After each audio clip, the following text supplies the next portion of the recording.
One of the themes for this season has been dealing with grief and processing loss. While that sounds like a bit of a morbid topic, it's just part of life, and I feel like it's a little bit under-discussed part of life. So I'm trying to have guests on there who can impart wisdom, tricks, and tips to help you process loss in a healthy way. So thank you, Brent, for sharing with us your observations. And we were talking a little about discernment and about the grieving process. Yeah. So I just want to reiterate and that the fact that the discernment's important. But if I, for example, if I like spurious thoughts versus real grieving, is that if I'm continuing to replay the fact my sister took my sweater when I was 12, and I keep replaying that, that's going to keep recreating the feelings, and chronically that can break down our hormones and our immune system and such. But when I get a thought of grief, and again, it's like being punched in the stomach.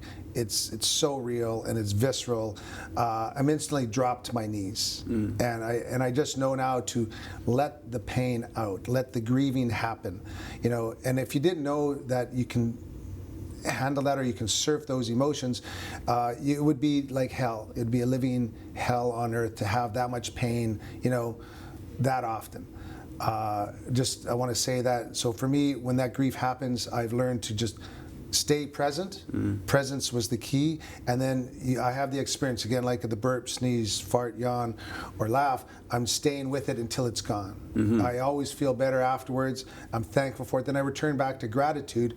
I've learned to turn to gratitude for the 30 years I got to spend with that man, right? And then I go back to gratitude and love for what we did have versus focusing on that one moment of loss. Right. Or replay all the bad moments together as our human nature can tend to do. So, and it's not a linear process at all. There's good days, there's bad days. I still get. I've always thought this time heals all wounds. It's true, but it kind of puts some pressure on that every day you should be feeling better, and there's up days and bad days. Absolutely. I still get knocked to my knees. I'll just be hearing a song and then I'll just be snap and I'll be doubled over, and that's it. You know, some days we're the bug, some days we're the windshield. And I've heard a phrase is that it's like it doesn't get easier, we just get better at it. Better learning how to be present. And I found for my grief that when that first week was so horrible, that just those great bouts of grief, I just found that by being present when I wasn't grieving, that just being neutral was salvation. It was just I wasn't in that much pain anymore. Just being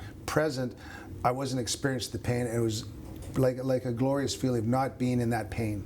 Well, one phrase that was given to me that really helped me when I lost someone very special to me was, it's not about getting over it, it's about getting through it. And that's kind of what you were saying. We have just about a minute left on the show. Final thoughts for our viewers.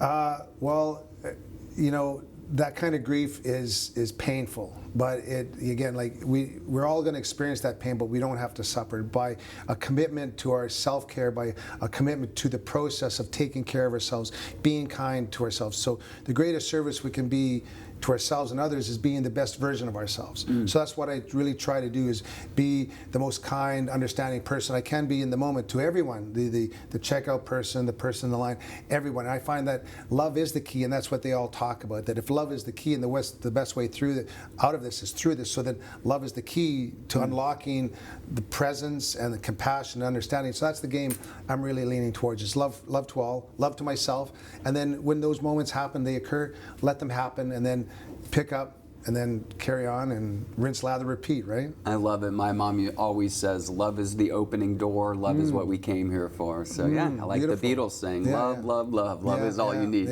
You're an awesome guest. Thank you, Brian, for joining us. Cheers.